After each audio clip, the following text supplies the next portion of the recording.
Padre eterno, te damos gracias, Señor, por este día que nos has regalado.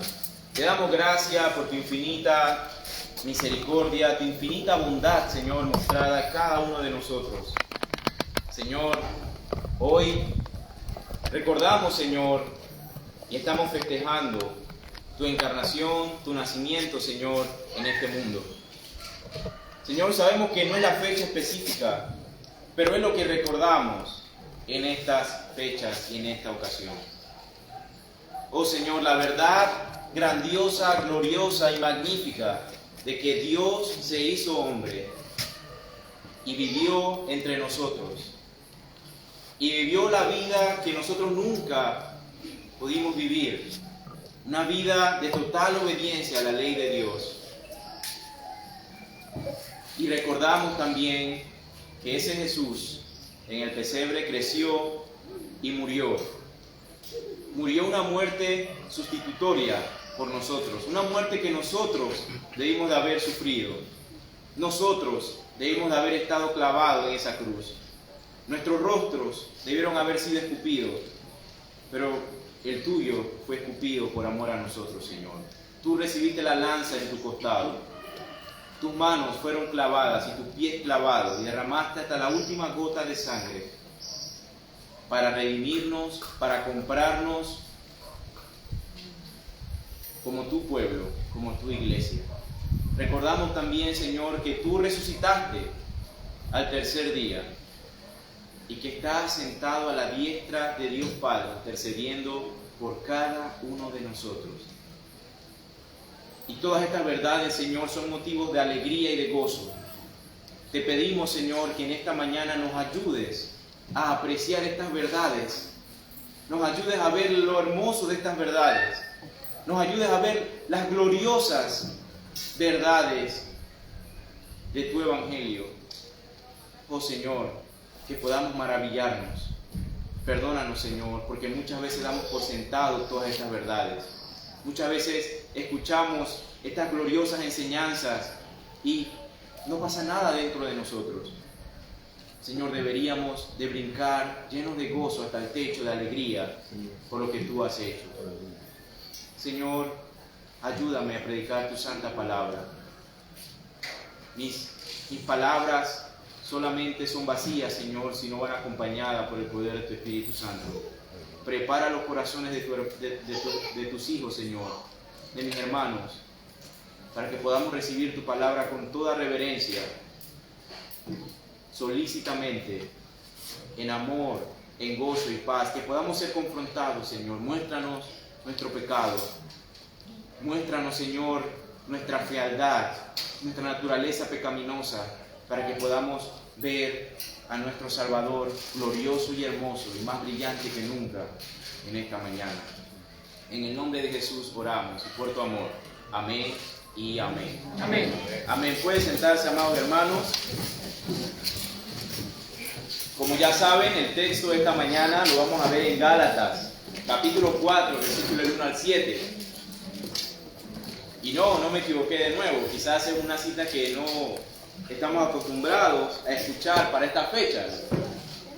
Pero ahí vamos a encontrar nuestro sermón y el título, hermanos, de este sermón es Dios con nosotros. Dios con nosotros. Es mi deseo, hermanos, para todos nosotros que en esta mañana podamos entender la importancia de esa frase. Dios con nosotros. Que podamos entender que ese Jesús en el pesebre no solamente fue un buen maestro, no solamente fue un buen hombre que vivió, no solamente fue un buen profeta. Todas esas cosas Él hizo y Él fue, y es cierto, y sigue siendo, pero no es suficiente. Tenemos que entender que ese niño en el pesebre verdaderamente es Dios con nosotros. Hermanos, este es uno de los aspectos más cruciales de la teología y del cristianismo en el día de hoy. Pero también esta verdad de que Dios es con nosotros es una de las verdades más descuidadas el día de hoy. Y nosotros la hemos descuidado por varias razones. Pero yo no sé si usted se ha fijado que las personas aman a Jesús, siempre y cuando no entremos en el meollo del asunto de explicarles quién es Jesús. Todos aman a Jesús, pero en el momento que tú le explicas quién es ese niño en ese pesebre, ya entonces se van a empezar a apartar de ti. ¿Y cuál es la evidencia de esto que estoy diciendo? Bueno, la evidencia de esto que estoy diciendo, hermano, es la misma Navidad. ¿Quién no celebra Navidad? Todos celebramos Navidad. No solamente los que van a iglesia los domingos, no solamente los que se hacen llamar cristianos. Todos absolutamente celebramos la Navidad. Ahora, no crean que soy el Grinch. A mí me encanta la Navidad. De hecho, es mi época favorita del año. Me encanta por la comida, los regalos y por lo que recordamos, obviamente. Pero lo interesante, hermanos, es que ¿cuántas veces ustedes han escuchado a algún pastor en Semana Santa diciendo, hermanos, recuerden que estamos celebrando a Jesús? O hermanos, recuerden que el motivo de la celebración es Cristo que murió. Eso no lo hemos escuchado. Porque en Semana Santa todo el mundo sabe que lo que estamos celebrando es a Cristo, muerto, crucificado, resucitado y ascendido. Pero en la Navidad, como pastores, sí tenemos que recordarles y recordarnos nosotros mismos cuál es el motivo de la Navidad. Porque estamos tentados ¿a qué? Estamos tentados a quitar a Cristo del centro. Y somos tentados, hermanos, no desde diciembre. Desde noviembre ya nos estamos preocupando cómo vamos a arreglar, qué vamos a comprar y qué le voy a comprar al niño y a la niña. Hermanos, es muy fácil, nos desviamos. Y qué bueno verlos aquí esta mañana, porque verlos aquí esta mañana significa que verdaderamente estamos sintonizados y estamos claros de cuál es la celebración de hoy, de qué es lo que celebramos como cristianos. La verdadera celebración está aquí entre nosotros como hermanos, en recordar estas verdades. No es ahora en la noche, no es ahora con la comida, con los regalos. Esta es la verdadera celebración. Entonces, en Navidad siempre tenemos que recordarnos, y quizás usted lo hizo en estos días, en estas semanas atrás, quizás le tuvo que pedir perdón a Dios porque entró en el afán de la compradera y esto y lo otro. Pero tenemos que hacer una pausa y decir, no, el centro es Cristo. El gozo de esta fecha debe ser que Cristo se hizo hombre. Cristo vino y se encarnó. Y ustedes dicen, hermano, eso que estás diciendo es en serio, que todo el mundo ama Navidad, pero que no entienden el significado. Bueno, le voy a leer esto. ¿Alguien sabe lo que es el libro Guinness de récord, verdad? Ahí todos los récords entran ahí y se escriben para que no se olvide. Y si alguien rompe el récord, ya entonces se pone de nuevo y así, ¿no?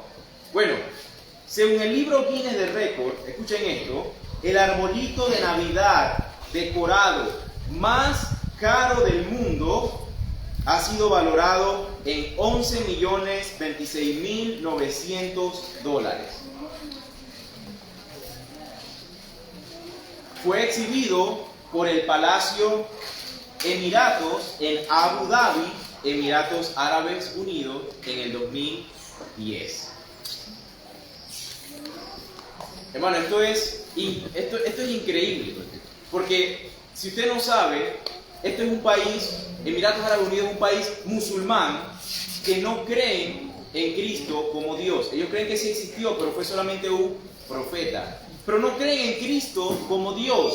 Sin embargo, ellos quieren el récord del arbolito más caro del mundo, valorado en 11 millones. Un país musulmán, hermanos. Tienen este arbolito en medio de un mall. Eso pasó en el 2010. Pero en medio de un mall lo tenían. En un país donde usted no se atreva a decir que cree en Cristo, donde usted no se puede atrever a decir que se convirtió al cristianismo porque lo matan. Entonces, ¿qué nos enseña esto, hermanos? Esto nos enseña cómo a través de la historia hemos diluido el significado de la Navidad. Ya la Navidad no es Cristo, ahora la Navidad es lujo, es compra, es comida, es la familia. Tanto así que un país musulmán lo está celebrando. ¿Y por qué, hermanos? Bueno, porque todos aman a Jesús siempre y cuando tú no expliques quién es ese Jesús. Si Cristo es solamente un buen profeta, si Cristo es solamente un buen hombre, si Cristo es solamente un buen maestro, todos te aceptan. Estamos bien, podemos comer en paz. Pero en el momento, en el instante que usted diga que Cristo es Dios con nosotros, que fue Dios enviando a Dios encarnado para morir por nosotros, en ese momento, aquellos que se reunían con usted se van a ir. Se van a ir. Vamos a nuestro texto. Gálatas 4, versículos del 1 al 4. Vamos a empezar por ahí. Vamos a leerlo todo primero del 1 al 7. Dice: pero también digo, entre tanto que el heredero es niño, en nada difiere del esclavo, aunque es señor de todo, sino que está bajo tutores y curadores hasta el tiempo señalado por el Padre. Así también nosotros, cuando éramos niños, estábamos en esclavitud bajo el rudimento del mundo. Pero cuando vino el cumplimiento del tiempo, Dios envió a su Hijo nacido de mujer y nacido bajo la ley, para que redimiese a los que estaban bajo la ley, a fin de que recibiésemos la adopción de hijos. Y por cuanto sois hijos, Dios envió a vuestros corazones el espíritu de su Hijo, el cual clama Abba Padre. Así que ya no eres esclavo, sino hijo, y si hijo, también heredero de Dios por medio de Cristo. Amén. Quiero que empecemos y nos concentremos, hermanos, en el versículo 4, donde dice: pero cuando vino el cumplimiento del tiempo. Hermanos, si nosotros explicáramos este texto a esos musulmanes en Abu Dhabi, créanme que apenas terminamos, van quemando y prendiendo ese arbolito, porque van a entender el verdadero significado de lo que están celebrando, algo que ellos odian, algo que ellos no creen. Pero cuando vino el cumplimiento del tiempo, hermanos, el nacimiento de Jesús fue un nacimiento providencial. ¿Qué significa eso? Estaba estipulado para que sucediera en ese momento exacto. Dios nunca está temprano, ni tampoco Él puede estar tarde, porque Él es Dios. Él nació justo cuando tenía que nacer. Él fue enviado en el momento exacto, en el cumplimiento del tiempo, en el momento exacto que tenía que pasar, cuando todo estaba preparado. Dios envió a su Hijo al mundo. Hermanos, Dios hizo exactamente lo que quiso, cuándo lo quiso, cómo lo quiso. El nacimiento de Jesús, hermanos, no fue un error, ni tampoco fue una reacción de parte de Dios Padre. No es que en la eternidad pasada Dios vio y dijo: oye, ya que se está saliendo fuera de control, oye, vamos, te voy a enviar, vete para allá, para que nazca. ¿Se imagina un Dios así, hermano, reaccionario? No. Todo estaba completamente calculado. Es por eso que decimos que fue un nacimiento providencial en la mente de Dios. Y es importante, hermanos, entender en esta mañana que ese bebé en el pesebre, Jesús, no era como Dios, no era parecido a Dios, no era cercano a Dios. Ese bebé era Dios, es Dios con nosotros. El apóstol Pablo en Filipenses capítulo 2, versículos del 5 al 6, lo dice de esta manera: haya pues en vosotros este sentir que hubo también en Cristo Jesús, el cual siendo en forma de Dios, no estimó al ser igual a Dios como cosa a que aferrarse. Pablo vuelve y repite esto en Colosenses de una manera aún más clara, en Colosenses 2:9, porque en Él habita corporalmente toda la plenitud de la deidad. en Él. ¿En quién? En Cristo. Está toda la plenitud de la deidad. Cuando Jesús es bautizado, ahí tenemos una escena maravillosa de la Trinidad obrando juntos, también confirmando que verdaderamente este era el Hijo de Dios. En Mateo 3, del 16 al 17, les leo. Y Jesús, después que fue bautizado, subió luego del agua, y he aquí los cielos le fueron abiertos, y vio al Espíritu de Dios que descendía como paloma, y venía sobre él, y hubo una voz de los cielos que decía: este es mi Hijo amado, en quien tengo complacencia. Este Jesús verdaderamente es el Hijo de Dios. Ahora, hermanos, ahí en nuestro versículo 4, donde dice: cuando vino el cumplimiento del tiempo, en el momento exacto, ¿qué dice? Dios envió a su Hijo. Dios envió a su Hijo. Y luego dice, nacido de mujer. Pero antes de pasar a esa frase, nacido de mujer, vamos a analizar eso. ¿Qué significa de que Dios envió a su Hijo? Hermanos, esta frase es muy importante porque Jesús es hijo de Dios, no de José. Pero esto es importante. Esto es importante. ¿Por qué? Bueno, tenemos que entender un concepto importante en la teología, el cual es el concepto de cabeza federal. Y ahorita voy a explicar eso, qué significa cabeza federal. Bueno, Adán es nuestra cabeza federal. Significa que él es nuestro representante de toda la humanidad. ¿Qué quiere decir eso? Bueno, en Génesis, cuando Adán come de la fruta, el pecado entra al mundo y la muerte entró a través del pecado por el pecado de Adán. Y esa maldición por el pecado es pasado ¿a quién? A nosotros. ¿Por qué? Porque Adán era nuestro representante. Él estaba representando en ese momento a toda la humanidad. Por lo tanto, esa maldición pasa también a nosotros, quienes nacemos ordinariamente de hombre y mujer. Todo aquel que ha nacido entre un hombre y una mujer hereda el pecado de Adán. En otras palabras, hermanos, todos nacemos en pecado y somos formados en iniquidad. Todos, hermanos. ¿Cómo así, hermano? Hasta los bebés. Sí, hermano. Hasta Grace y Lois. Sí, hermano. ¿No están viendo cómo se portan mal? Todos, hermanos, nacemos en pecado. No nacemos con una hoja limpia y luego empezamos a pecar. No, ya nosotros somos culpables del momento que nacemos, porque nuestro representante ha pecado. Nuestro representante, quien era Adán, pecó y desobedeció a Dios.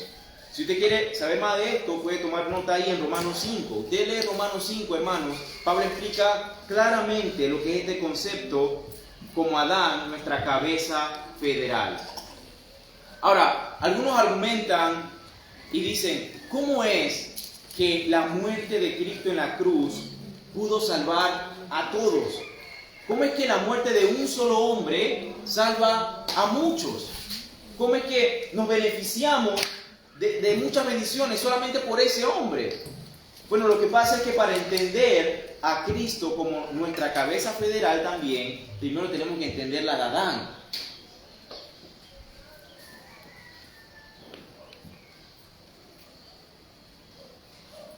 Si hoy en día Adán estuviera, hermanos, aquí, y él decide desobedecer a Dios, en otras palabras, le está declarando la guerra a Dios, todos estaríamos con él. Nos meta todo en el barco. También significaría que nosotros también estuviéramos en guerra. Es como cuando los presidentes se declaran guerra entre países. ¿Quién va para la guerra? ¿El presidente nada más? No, va todo el país. ¿Por qué? Porque el presidente representa a toda la nación. Lo mismo ocurre con Adán cuando desobedeció y pecó. Ese pecado, hermano, se nos traspasó a nosotros.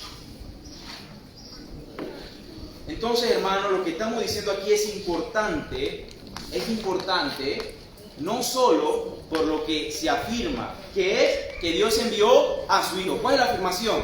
Jesús es Hijo de Dios y no de los hombres. Esa es la afirmación, ¿verdad? Jesús es Hijo de Dios, y la negación es que si es Hijo de Dios, entonces no es Hijo de los hombres. Y entonces, ¿qué significa eso? Bueno, que Jesús, a diferencia de usted y yo, Él no nació con esa herencia del pecado.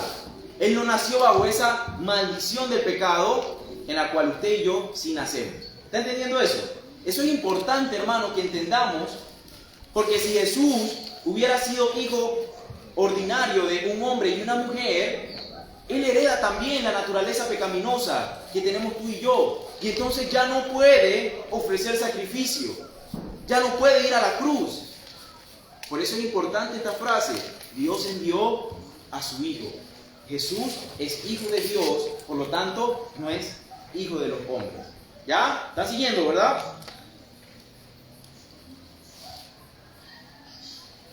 En Juan 1 dice: en el principio era el Verbo, y el Verbo era con Dios, y el Verbo era Dios. Este era en el principio con Dios.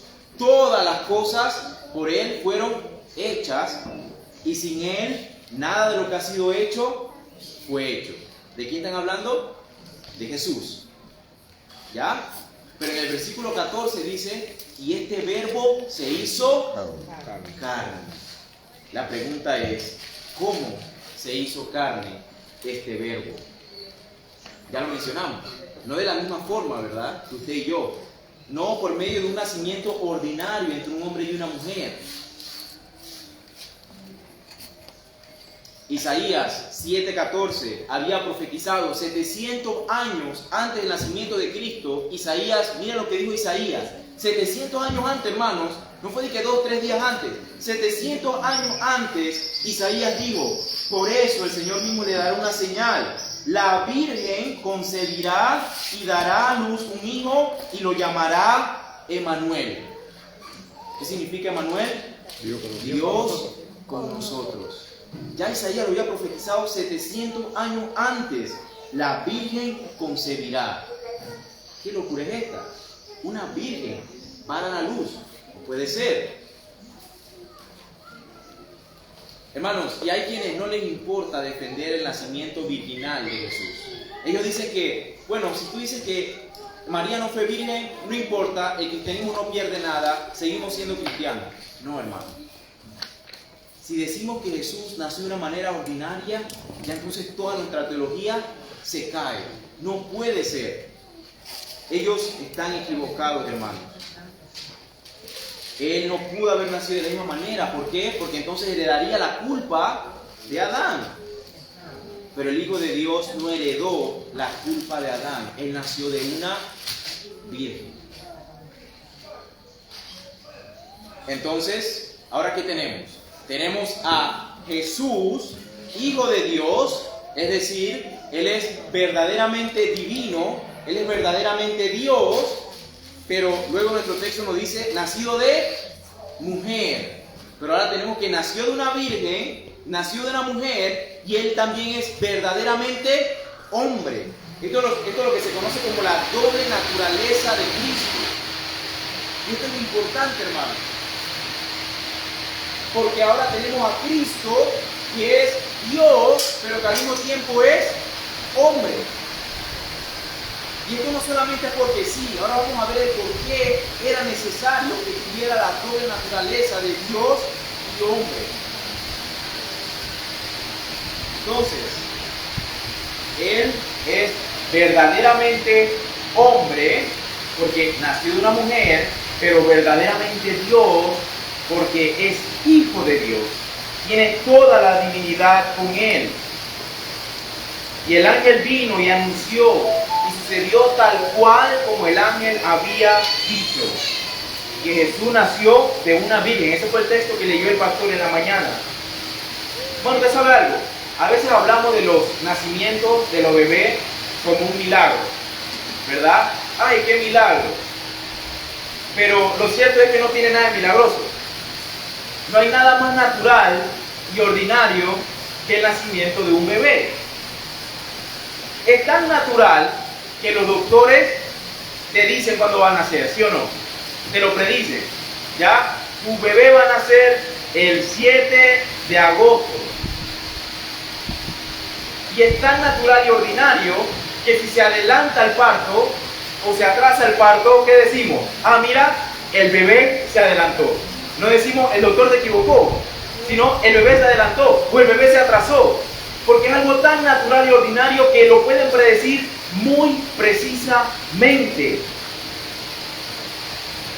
Y de hecho, pensándolo bien, hermanos, debemos tener cuidado hasta decir que cada nacimiento es un milagro, porque en cierta forma le estamos robando la gloria a Dios. El nacimiento de Jesús sí fue un verdadero milagro, hermano. Porque no vemos y no hemos visto más nunca que una virgen conciba y dé a luz. Eso sí es un verdadero milagro. Ahora, ¿cuál es el verdadero problema de todo este asunto, hermano? ¿Cuál es el tema? ¿Por qué es que Dios se tuvo que hacer carne y venir a este mundo? ¿Por qué es que tuvo que nacer? Bueno, vamos a nuestro versículo 4 en Gálatas.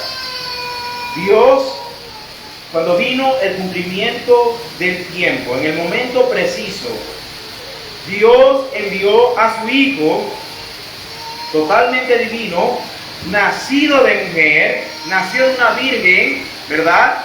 Como lo profetizó Isaías. Porque si no hubiera sido así, Dios le mintió a Isaías, le mintió a ti, le mintió a mí. Pero no era necesario que la profecía se cumpliese. Entonces, nació de una mujer, ¿y qué dice? Y nacido bajo la ley, para que redimiese a los que estaban bajo la ley. Hermano, Cristo nació bajo la ley y eso era necesario. Ahorita vamos a ver por qué. En Génesis 3, ¿cuánto recordarán Génesis 3? La serpiente engaña a la mujer, ella come, luego ella le pasa el fruto ¿a quién? Al hombre, él come y entonces viene la caída de la humanidad. Dios da una orden y el hombre desobedece. Y luego, subsecuentemente, tenemos la maldición de Dios también en ese orden. No sé si se han puesto a ver ese. Él primero da el juicio a la serpiente, luego a la mujer y después al hombre, a Adán. Vamos a ver el versículo 15 de Génesis 3, pero voy a empezar en el versículo 14. Dios el Señor dijo entonces a la serpiente: por causa de lo que has hecho, maldita serás entre todos los animales, tanto domésticos como salvajes.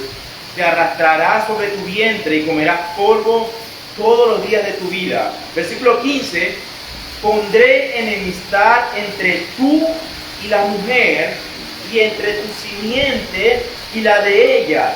Su simiente te aplastará la cabeza, pero tú le herirás el talón. Hermanos, el pecado entró al mundo, luego el juicio entró por el pecado, y el juicio empieza con la serpiente, pero luego va a la mujer y le dice: tu simiente, va a venir de ti alguien, tu simiente le va a pisar la cabeza, pero ella te va a herir en el calcañar o en el talón. Pero, hermano, en este texto no nos dice cuándo va a venir esta simiente. No nos dice cuándo va a venir. Versículo 4 de Gálatas: pero cuando vino el cumplimiento del tiempo. ¿Ahí que vino? La simiente prometida de Génesis 3. Ahora lo estamos viendo, ahora es que están haciendo. Pero cuando vino el cumplimiento del tiempo, la simiente prometida vino, Dios envió a su Hijo. Era necesario que esa simiente vendría de una mujer. Como dice, nacido de mujer. Así que, hermanos, el que vendría a liberarnos de nuestro pecado tenía que ser alguien que viniera de la simiente de la mujer, como lo dijo la profecía en Génesis 3. Tu simiente le aplastará la cabeza. Y luego Gálatas dice, Dios envió a su Hijo nacido de mujer, pero de alguna forma Él no podía heredar el pecado que tú y yo heredamos de Adán. Por lo tanto, la Virgen concibió. Él no nació con ese problema que tú y yo nacemos, hermano. Es por eso que, versículo 4, cuando vino el cumplimiento del tiempo, Dios envió a su Hijo nacido de mujer. Nuevamente, hermanos, esto es significativo y esto es importante. Hermanos, la paga del pecado, ¿cuál es? La muerte. Muerte es lo que tú y yo debemos. Esa es la paga, hermanos. Esa es nuestra deuda con Dios. La muerte, nuestras vidas. Si Jesús hubiera nacido de la misma forma que usted y yo, entonces Él ha heredado esa naturaleza corrupta del pecado y Él tiene pecado en sí mismo. Entonces Jesús tendría una deuda Él mismo por pagar y ya no podría pagar la deuda de nadie más. Versículo 4 de Gálatas. Pero cuando vino el cumplimiento del tiempo, Dios envió a su Hijo nacido de mujer y nacido bajo la ley para que redimieses a los que estaban bajo la ley. Él no solo nació de una mujer, sino que nació bajo la ley para que redimiese a aquellos que están bajo la ley. Hermano, nuestra redención tiene dos caras. Una cara, o por un lado, es que cuando nacemos con esta naturaleza pecaminosa, ¿verdad? Heredada por Adán, y eso nos hace culpables. Ese es uno. Y número dos, producto de esa naturaleza que Adán nos hereda, no podemos obedecer la ley de Dios, ni queremos tampoco. Y también somos culpables por eso. Tenemos doble problema, hermano. La culpa que heredamos y nos hace culpables, y luego Dios nos manda a obedecer su ley, pero tampoco podemos por el pecado que está en nosotros. Estamos en graves problemas, hermano. Estamos en graves problemas. Así que cualquier hombre que nace de hombre y de mujer va a tener el mismo problema que usted y yo tenemos. Los bebés, Grace y Lloyd, tienen el mismo problema. Nacieron con esa naturaleza pecaminosa y el Señor ahora les pide guardar su ley, pero ellos no pueden con su naturaleza pecadora y se encuentran nuevamente con el doble problema que tenemos. Entonces, ¿qué tiene que pasar, hermano? Bueno, la simiente que viene de la mujer tiene que ser sin naturaleza del pecado, pero también tiene que nacer bajo la ley para que guarde toda la ley que usted y yo no pudimos guardar. ¿Están siguiendo? Y ese es Cristo, hermano. Ese es ese Jesús en ese pesebre, quien nació de una virgen, no heredó la naturaleza del pecado, pero también tuvo que nacer bajo la ley de Dios y guardarla completa y perfectamente. Esto es lo que se conoce como la obediencia activa de Dios y la obediencia pasiva de Dios.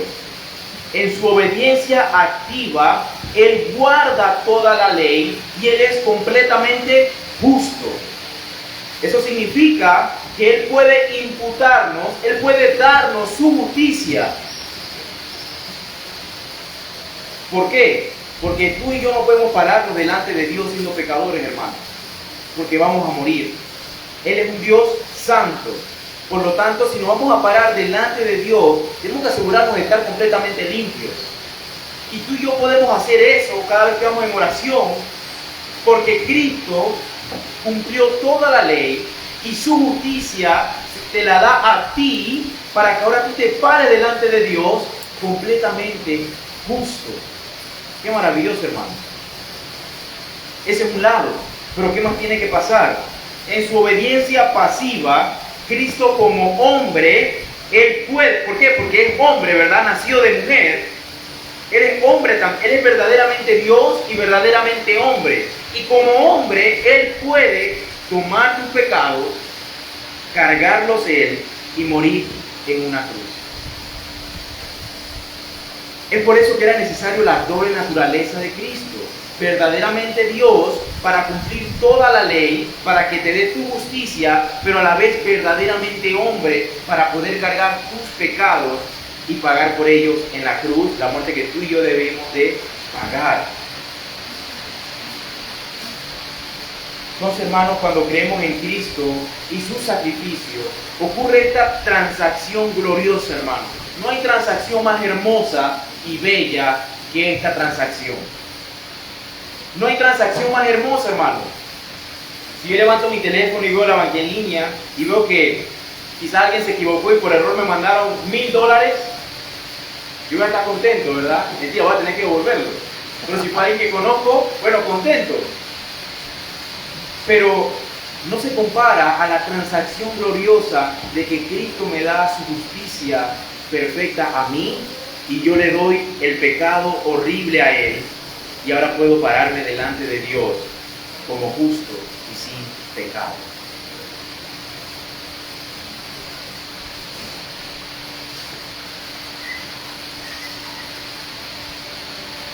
Así que la muerte de Cristo, hermanos, en esa cruz es una muerte sustitutoria. ¿Por qué? Porque Él dijo, no, Sua, Lupita, Juan Carlos, Esther, tú no vas a subir, yo voy a subir por ellos. Yo soy el sustituto de ellos, yo voy a pagar por ellos. Es una muerte sustitutoria, expiatoria. ¿Qué quiere decir expiatoria? Que limpia el pecado. Él tenía que morir para que nuestros pecados fueran pagados, nuestros pecados pasados, presentes y lo que hemos de cometer, hermanos.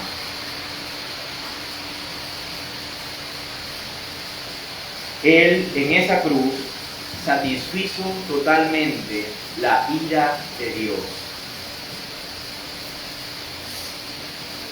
Horrenda cosa, dice la Biblia, caer en manos de un Dios vivo. Tú y yo íbamos a caer en esa mano de ese Dios vivo, hermano, y nuestro fin iba a ser horrendo. La muerte y sufrimiento eterno, separados eternamente de Dios. Pero Dios, Cristo, en esa cruz, se bebió ese vaso de ira, y solo Él, para que tú y yo no viviéramos, no tocáramos ni siquiera una gota de esa ira que merecíamos. Y ese es el porqué. Cuando vino el cumplimiento del tiempo, Dios envió a su Hijo, nacido de mujer y nacido bajo la ley, para que redimiese a los que están bajo la ley. Hermanos, Isaías 53 dice, todos nosotros nos descarriamos como ovejas. Todos, hermanos. Todos estábamos totalmente arruinados, perdidos.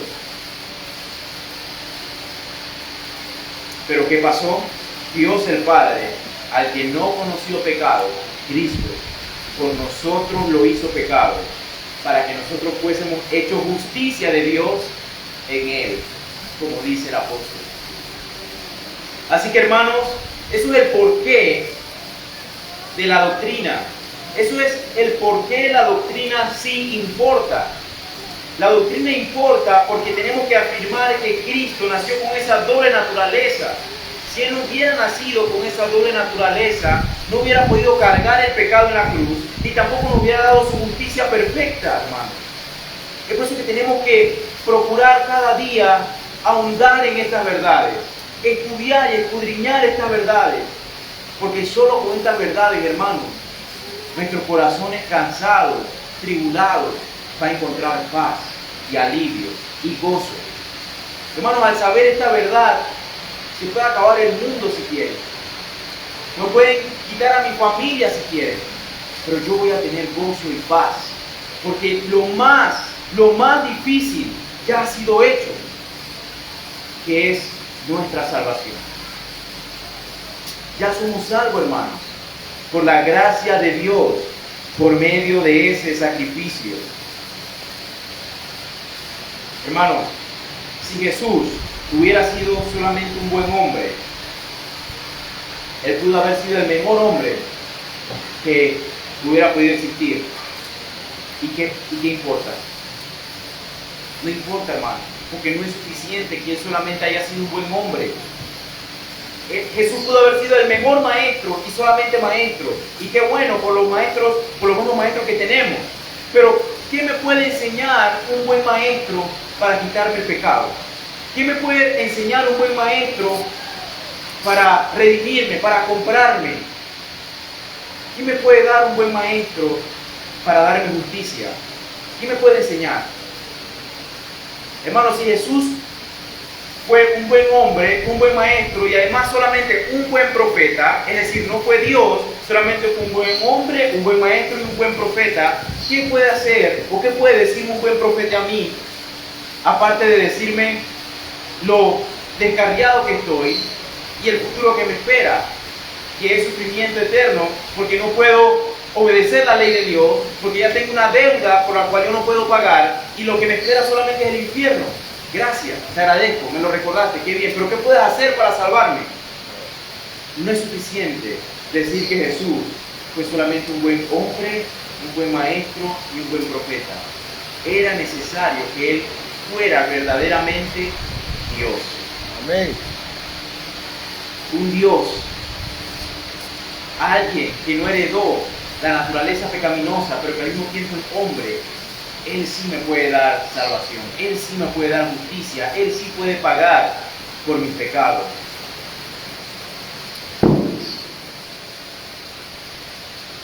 Hermanos, si nosotros resumimos todas las religiones del mundo, podemos resumirla a una cosa. Es algo un poco simplista, pero podemos resumirlo de esta manera. Tú tienes que tener una experiencia religiosa y después de esa experiencia religiosa tienes que tratar de hacer más bien que mal y cuando mueras esperar lo mejor. Y eso es todo. Se puede resumir el hinduismo, el hinduismo, los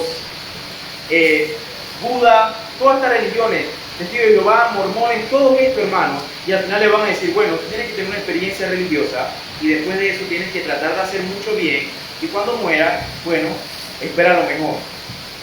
Pero hay dos problemas y sabemos que hay dos problemas con esa teoría. Número uno, no somos buenos. Yo no puedo hacer algo bueno, no puedo, porque yo no soy bueno, yo nací con una naturaleza pecaminosa. Y número dos, ¿qué pasa con mi pecado después de ese encuentro religioso que yo tuve? ¿Qué pasa? Porque yo no empecé con una hoja en blanco, hermano. Yo vine a este mundo ya con una deuda, con algo que pagar, ya siendo culpable. Si Jesús es solo un buen hombre y un buen maestro y un buen profeta, sus enseñanzas no son suficientes, hermano. Nada de eso es suficiente. Lo único que funciona y es suficiente es cuando vino el cumplimiento del tiempo, Dios envió a su Hijo, por tanto escapó de la culpa de Adán, que es hijo de Dios, y tiene el poder de obedecer la ley. ¿Por qué? Porque es nacido de mujer, por lo tanto representa a los suyos, representa a la humanidad. Él es el segundo Adán, como Pablo dice. Él es ahora también nuestra cabeza federal. Él es nuestro representante. Si creemos en Él, así como Adán nos hundió en el pecado, bueno, si creemos en Él, Él nos representa. Por lo tanto, su justicia nos la da a nosotros para que redimiese a los que estaban bajo la ley. Amén. Todo esto es bueno, ¿verdad? Amén. Wow, todo esto es glorioso. Pero hay más. Versículo 5. A fin de que recibiésemos la adopción de hijos. Hermanos, si solamente fuera a escapar del infierno, ya eso fuera suficiente. Pero además, Él vino al pesebre para que podamos recibir adopción y ser llamados hijos también. Hermano, es que con Cristo las bendiciones sobreabundan, hermano. Las bendiciones no acaban. No solamente nos salvó de la ira de Dios, sino que ahora también Él hizo esto, Él vino al mundo y estuvo en ese pesebre para que recibiésemos adopción. Cristo, el Hijo eterno de Dios, aquel que es Dios, se vistió de humanidad, se vistió de esta carne para pagar por nuestros pecados y no solo escapar del infierno, sino también para que podamos ser adoptados y ser llamados hijos de Dios. Así que este Jesús, hermanos, no es solo un bebé en el pesebre. El bebé está en el pesebre porque todos somos culpables y merecemos la muerte. Esa es la razón por la cual ese bebé está en ese pesebre. La razón es porque todos somos culpables y merecemos la muerte. Ese bebé está en ese pesebre por un propósito eterno. Está en el pesebre porque solo es a través de ese bebé en el pesebre, quien creció, vivió y murió y resucitó, que nosotros tenemos salvación y vida eterna, hermanos. Solo es a través de Cristo que usted y yo, hermanos, podemos ser llamados hoy hijos de Dios. Decía un autor, el Hijo de Dios se hizo hombre para que los hijos de los hombres puedan ser llamados hijos de Dios. Amén. Hermanos, y hay muchas personas que les gusta la Navidad porque les recuerda que todos somos hijos de Dios. Hay un problema con eso, ¿verdad? Porque no todos somos hijos de Dios, hermano. Miren,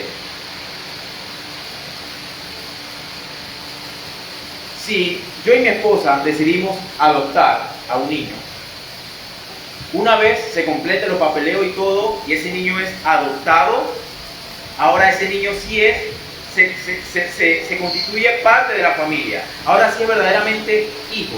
Pero antes de esa adopción era hijo. Nosotros tuvimos que ser adoptados, hermanos. Nosotros no éramos hijos. Todos somos creación de Dios, pero no todos somos hijos de Dios. Son dos cosas diferentes.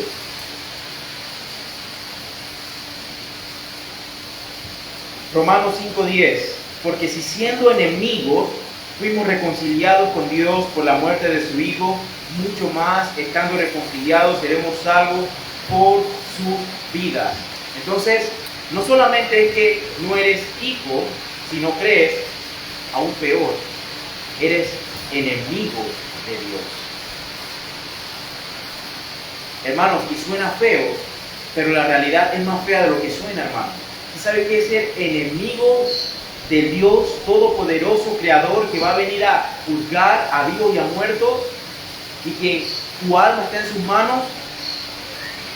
Entonces, hermanos, tenemos familiares, tenemos amigos, tenemos hijos y parejas que son enemigos de Dios y por lo tanto merecen la ira de Dios. Esa es la verdad. Y la verdad suena fea y dura, pero es por medio de esa frialdad y de esa dureza que podemos ver la belleza de nuestra adopción en Cristo. Porque yo era parte de la familia, decía J.C. Riley, solamente hay dos familias en el mundo, la familia del diablo y la familia de Dios. Nosotros somos de la familia del diablo, hermano, pero hemos sido adoptados y ahora formamos parte de la familia de Dios y podemos ser llamados hijos. Jesús es Dios con nosotros para que tú y yo podamos ser llamados hijos de Dios. Versículos 6, 7 dice, y por cuanto sois hijos, Dios envió a vuestros corazones el Espíritu de su Hijo, el cual clama, Abba Padre.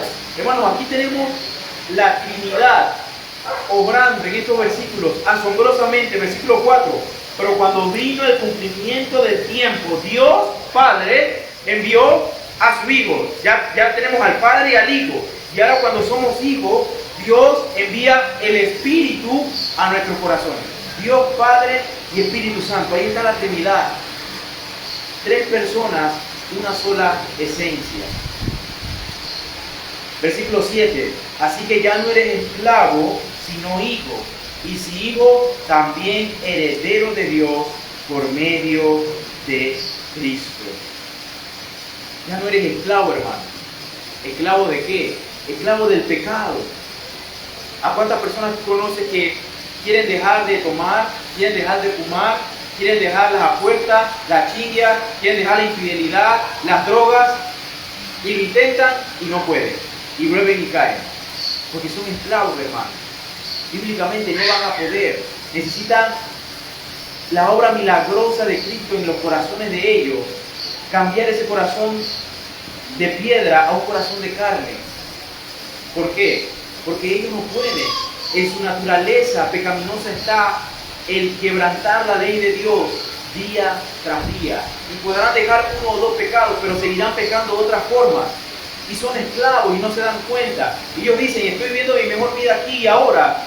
La vida es una sola y la disfruto así. Pero no se dan cuenta. Son tan ciegos que no se dan cuenta a dónde van sus pasos. Ya no somos esclavos, hermano.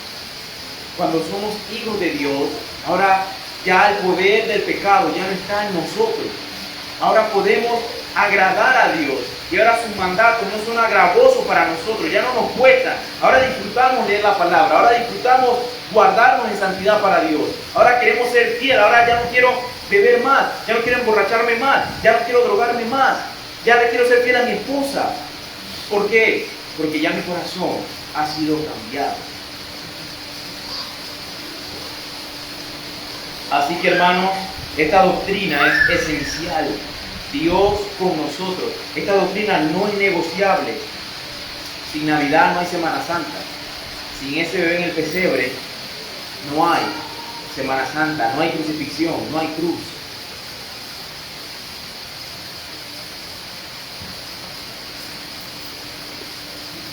Entonces, hermanos, la adopción es algo importante y es parte del orden de la salvación. Cuando el Señor nos salva, hay un orden. Y de eso vamos a predicar más adelante. ¿Cómo es que el Señor nos salva? ¿Qué pasa primero?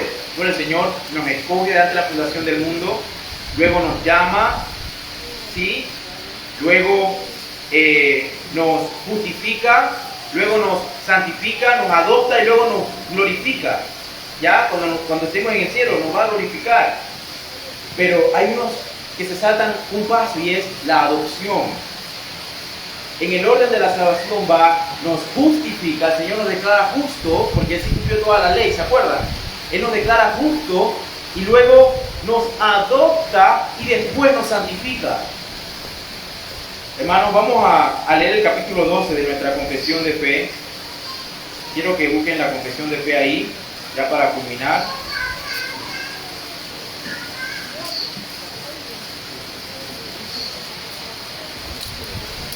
Capítulo número 12.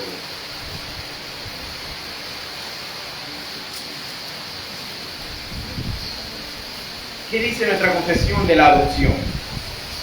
A todos aquellos que son justificados, Dios se dignó en su único Hijo Jesucristo y por amor de éste, hacerles partícipes de la gracia de la adopción, por la cual son incluidos en el número de los hijos de Dios, y gozan de sus libertades y privilegios. Tienen su nombre escrito sobre ellos, reciben el espíritu de adopción, tienen acceso al trono de la gracia con confianza, reciben capacitación para clamar Abba Padre, reciben compasión, protección, provisión y corrección como por parte de un padre. Nunca son desechados, sino que son sellados para el día de la redención y heredan las promesas como herederos de la salvación eterna. Amén. Esto es lo que implica, hermanos, ser adoptados en la familia celestial. Y quiero terminar, hermanos, con estas palabras de reflexión para cada uno de nosotros, para que nos la llevemos a nuestros hogares y meditemos en ella hoy. ¿Qué piensas tú de Cristo? ¿Qué piensas? ¿Crees tú que verdaderamente es Dios con nosotros? ¿Has puesto tu fe y tu confianza solamente en su sacrificio para salvación? ¿Eres tú un enemigo de Dios o has sido apartado y adoptado para formar parte de la familia de Dios? Evalúa estas preguntas, hermano. Evalúa estas preguntas. Y como mi esposa compartió un mensaje de un autor, Riley, en las redes, que decía, medita bien hoy, quizás esta sea tu última Navidad, no sabemos, medita y háblate a ti mismo a ver si verdaderamente conoces a Cristo, si verdaderamente formas parte de la familia de Dios o eres un enemigo de Él. No sabemos, hermano, esta puede ser la última Navidad de todos, si Dios quiere. Meditemos en eso, hermano. Oremos. Amantísimo Dios, Padre eterno, te damos gracias, Señor, por enviar a tu único Hijo a este mundo. Gracias, Señor, porque en esta fecha recordamos esa gloriosa verdad de ese Jesús en ese pesebre. Ese Jesús estuvo en ese pesebre porque estábamos condenados, Señor, eternamente. Porque éramos enemigos tuyos, Señor. Porque teníamos una deuda por la cual no podíamos pagar. Oh, gracias, Señor, por enviar a tu Hijo a morir en la cruz del Calvario por nuestros pecados. Señor, no entendemos por qué ni cómo. No entendemos, Señor, cómo nos has amado tanto cuando merecíamos, Señor, tu ira. Señor, ayúdanos a honrar ese sacrificio con nuestras vidas. Ayúdanos a vivir a la luz de estas verdades para que podamos ser santos, para que podamos predicar las buenas nuevas de tu evangelio a todo aquel, Señor, que es enemigo tuyo, para que podamos decirle a otros mendigos donde hay pan eterno, donde hay fuente de agua viva que corren de ti, Señor. Oh, mi Dios, gracias, porque no solamente nos salvaste para escapar de la ira de Dios y del infierno, sino que nos has adoptado en tu familia y hoy podemos ser llamados hijos tuyos. Por lo tanto, recibimos corrección, amor tierno de parte de ti, un Padre bondadoso y amoroso para con tus hijos, Señor. Oh, Señor, perdónanos por quitar a Cristo del centro de nuestra celebración en esta fecha, pero ayúdanos a recordar ahora, en la noche, en lo que resta, Señor, de estas celebraciones, cuál es el verdadero motivo de nuestro gozo y nuestra alegría, de que hemos sido apartados para formar parte de tu familia, por medio de Cristo Jesús. En el nombre de nuestro Señor Jesucristo oramos. Amén y amén.